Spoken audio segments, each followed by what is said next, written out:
Every time an airplane flies, we act like that's our family flying on the airplane.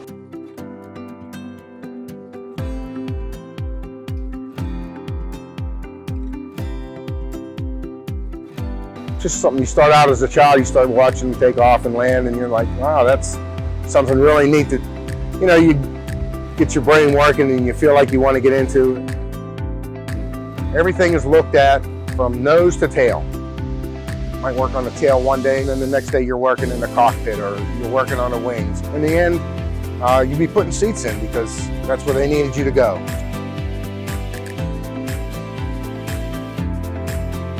Just from turning wrenches to doing the interior, it's just a good thing to be and a great thing to accomplish. It's something you'd like to do every day.